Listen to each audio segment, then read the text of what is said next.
자, 다음은 존경하는 금태섭 의원님 질의하시기 바랍니다. 예, 더불어민주당 금태섭 의원입니다. 이번 논란으로 큰 실망을 한 젊은 세대를 위해서 첫 번째 질문을 드리겠습니다. 후보자는 오랜 기간 SNS를 통해서 사회 문제에 대해, 특히 공정함에 대해 발언을 해왔습니다. 극심한 경쟁에 시달리는 젊은이들은 후보자의 발언을 보면서 그래도 이 세상에는 가치를 지켜가며 사는 분이 있구나, 본보기가 되는 분이 있구나라는 생각을 해왔습니다. 그런데 후보자가 지금까지 해온 말과 실제 살아온 삶이 전혀 다르다는 것을 알면서 충격을 받은 겁니다. 후보자 또는 후보자 주변에서는 위법은 없다, 결정적인 한방은 없지 않느냐, 이런 얘기를 했습니다. 상식에 맞지 않는 답변입니다. 사람이 이걸 묻는데 저걸 답변하면 화가 납니다. 그건 묻는 사람을 바보 취급하는 겁니다. 후보자는 금수저는 진보를 지향하면 안 되냐, 이른바 강남좌파는 많을수록 좋은 것 아니냐라고도 했습니다. 역시 엉뚱한 답입니다. 후보자는 학벌이나 출신과 달리 진보적인 삶을 살아왔다는 이유로 비판받는 것이 아닙니다. 말과 행동이 전혀 다른 언행불일치 때문입니다. 저는 후보자가 진심으로 또 변명 없이 젊은 세대에게 사과해야 한다고 생각을 합니다. 후보자가 우리 세대의 대표적 지식인으로 꼽혀온 것을 생각하면 저도 진심으로 미안한 생각이 듭니다. 후보자는 개혁주의자가 되기 위해 노력했지만 아이 문제에는 불철저하고 안이한 아버지였음을 고백한다라고 말했습니다. 저는 그 얘기를 보고 깜짝 놀랐습니다. 거기서 개혁주의자가 왜 나옵니까? 어제 우연히 젊은이들을 만나서 식사를 했는데 조국 후보자의 가장 큰 단점이 무엇이냐고 물었더니 공감 능력이 없는 것 아닌가요? 라는 답변을 들었습니다.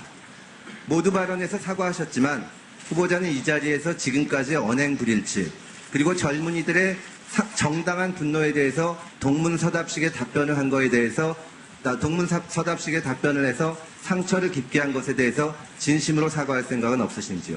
예, 있습니다. 네, 연장선상에서 묻겠습니다. 이중 기준의 문제입니다. 후보자가 지금까지 인터넷에 올린 많은 SNS에 대해서 비난이 쏟아지는 것은 바로 우리 편을 대할 때와 남의 편을 대할 때 기준이 다르고 따라서 편가르기를 했다는 점에 있습니다. 물론 이것도 불법은 아닙니다.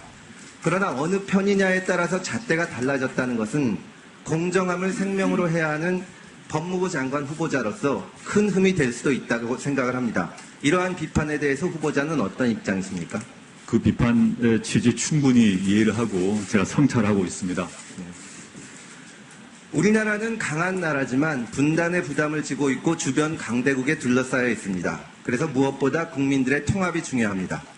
그런데 후보자는 일본의 경제 보복으로 인한 갈등 국면에서 청와대 민정수석이라는 공직자의 신분으로 이적, 매국, 정신나간 등의 거친 말을 쓰면서 갈등을 유발했다는 비판을 받았습니다.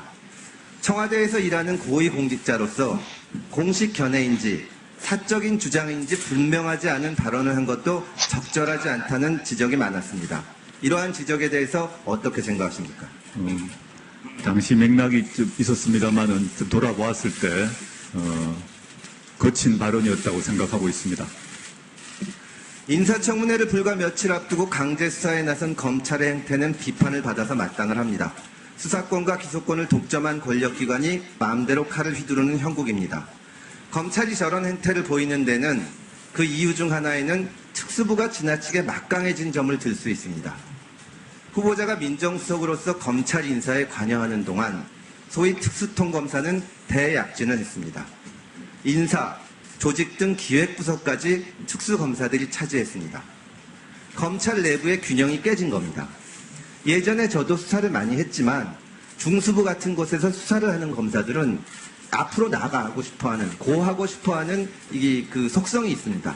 그런데 기획부서 같은 데서 이것을 기소했다가 무죄가 날 수가 있다. 또 지금 시점에서는 해서는 안 된다. 이런 브레이크가 걸어져서 나름대로는 조직 내부에서 균형을 맞춰왔습니다.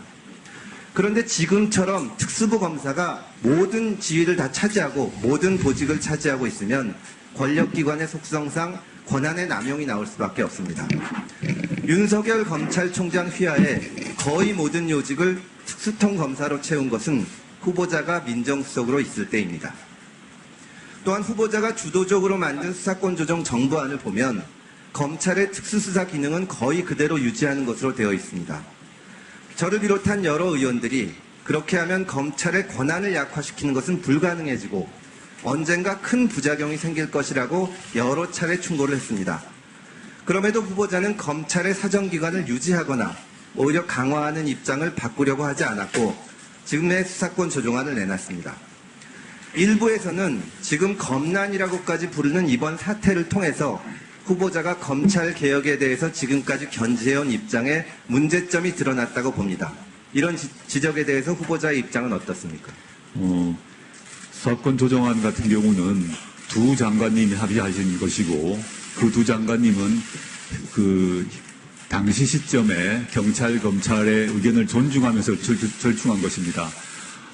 이론적으로나 원론적으로 보자면 저는 금 의원님 말씀에 크게 동의를 하고 있습니다. 근데 당시 두 분이 합의한 시점에 있어서는 그 정도가 실현 가능한 최선이 아니었나라고 두 장관님이 판단하신 것 같습니다. 그 특수수사권을 대폭 축소하거나 줄여야 되는 방향으로 나아가야 한다는 데는 동의하십니까? 네, 전적으로 동의하고 있고 수사권 조정안에도 검찰의 직접 수사 범위를 대통령령에 위임함으로써 그걸 단계 줄여나가는 식으로 설계되어 있는 것으로 알고 있습니다.